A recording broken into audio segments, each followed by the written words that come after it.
Continuando o nosso curso de separação de poderes, essa é a aula 9, o Poder Judiciário. Nas aulas anteriores, nós estudamos o Poder Legislativo, o Poder Executivo e agora nós nos debruçaremos sobre o Poder Judiciário. Bom, o Poder Judiciário tem uma função importante, que é aplicar a norma ao caso concreto, solucionando uma situação de conflito, uma situação de litigiosidade, uma situação em que há a lide. A lide, o conflito, o lide, como querem os processualistas, é definida por um grande processualista, Carnelucci, como conflito de interesses qualificado pela pretensão resistida. Então olha que interessante, uma parte deseja A, outra parte deseja B, Então há um conflito de interesses, cada qual com o seu interesse, e esse conflito ele é qualificado por uma pretensão resistida. O que significa isso? Nenhuma das partes cede, elas insistem nas suas pretensões.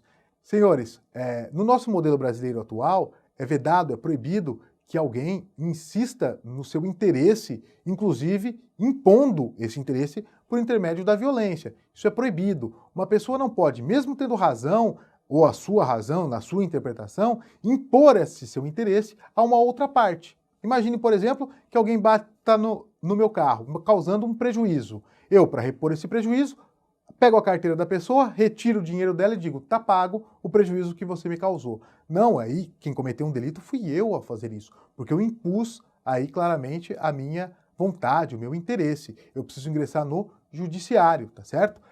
Portanto, quem vai resolver o conflito é o judiciário. As partes não podem impor a sua vontade num determinado conflito.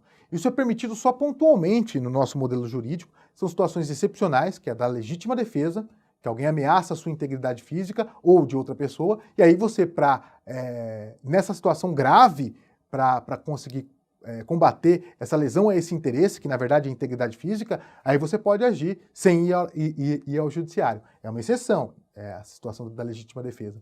E também a situação da autoexecutoriedade dos atos administrativos. Também todas elas em situações excepcionais. A administração pode, para tutelar interesses muito importantes, fazer valer esses interesses por si só. Mas são situações aí de autotutela, situações muito importantes, em que há uma clara urgência e que impossibilita, portanto, que esse conflito seja levado ao judiciário. Essa é a regra, que o conflito seja levado ao judiciário.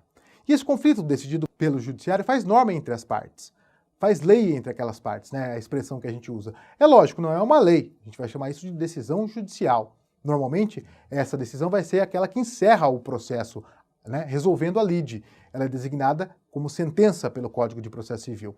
E esse efeito inter partes, é claro, é a regra dessa atividade do judiciário. As suas decisões valem para aquelas partes que ingressaram em juízo e debateram, tá certo? E aí chamamos isso de jurisdição.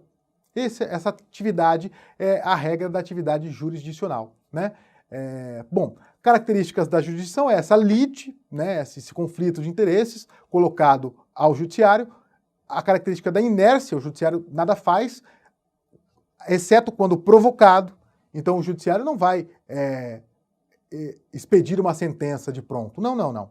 Ele vai ser provocado por alguém que processa outro e vai decidir essa lide. Então ele fica parado até que seja provocado. Então o judiciário depende de provocação. É o chamado princípio da inércia. E um outro ponto importante, que é característica da jurisdição, é a definitividade. As decisões judiciárias, quando feitas lá no processo civil, isso é estudado em detalhes, quando feitas com um julgamento de mérito, tem essa característica de definitividade, a chamada coisa julgada. A coisa julgada, portanto, é, em regra, imutável, Não pode ser alterada, não pode ser mudada. Diferente das decisões administrativas feitas pelo executivo, quando exerce atipicamente a função de julgar, o julgamento judiciário é imutável. O do executivo pode ser mudado, sim, inclusive pelo judiciário. Mas o julgamento feito pelo Poder Judiciário, ele é, quando feito com julgamento de mérito, é claro, definitivo, porque tem esse manto da coisa julgada que o protege. Bom, essas são as características básicas da jurisdição. É claro que isso é estudado em detalhes pelas disciplinas de processo civil, para entender melhor a regra da jurisdição, processo penal e outras disciplinas, como hoje surge a ideia do processo constitucional, que estuda em mais detalhes o controle de constitucionalidade. Bom, aqui nós vamos ver um aspecto geral da justiça, E aqui eu faço um destaque especial, que é a sua separação, aqui no nosso modelo brasileiro atual, entre justiças comum e especial. Nós temos uma justiça dita comum, que julga casos mais abertos, né, casos mais amplos, né, e a justiça dita especial, que trata de temas ou de temáticas específicas. A justiça comum é composta, primeiro, naqueles temas que envolvem a União, suas autarquias, empresas públicas, sociedades de economia mista e fundações. A justiça comum da União é a Justiça Federal.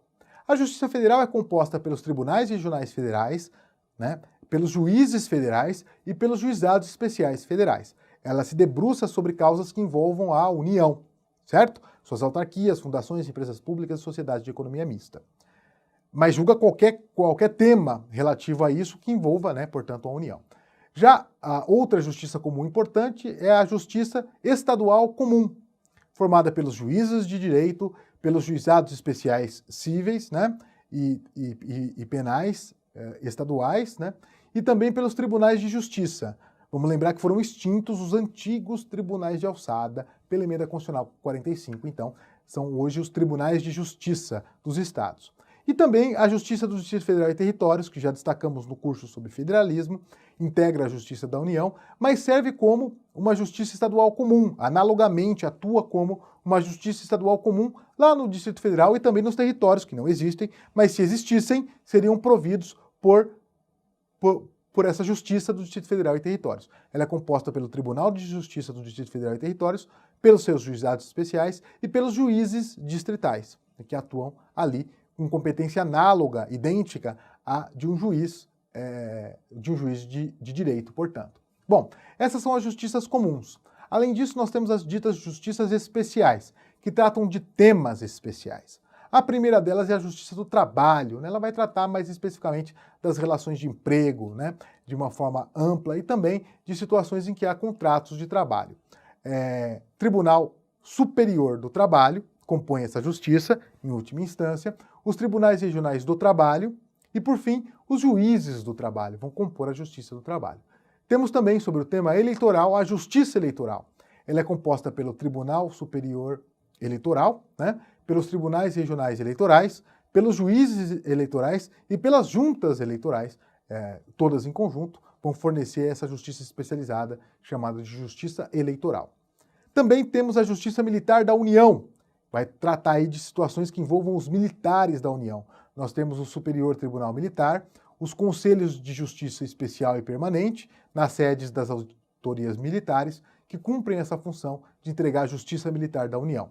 E temos também a Justiça Militar dos Estados, composta pelo Tribunal de Justiça ou Tribunal de Justiça Militar, nos estados cujo efetivo militar for superior a 20 mil integrantes. Então, naqueles estados que têm um efetivo militar, estou falando aqui da Polícia Militar, portanto, superior a 20 mil integrantes, é possível que haja um Tribunal de Justiça Militar específico. Naqueles em que o efetivo for inferior a 20 mil, o próprio Tribunal de Justiça daquele estado vai cumprir essa função, né? E além desse tribunal, nós temos os juízes de direito e os conselhos de justiça, né, militar com sede nas auditorias militares. Então aqui a gente deu uma visão ampla de como o judiciário se organiza dentro da nossa federação brasileira atual. Vamos no próximo módulo entender melhor as garantias institucionais do judiciário. Até lá!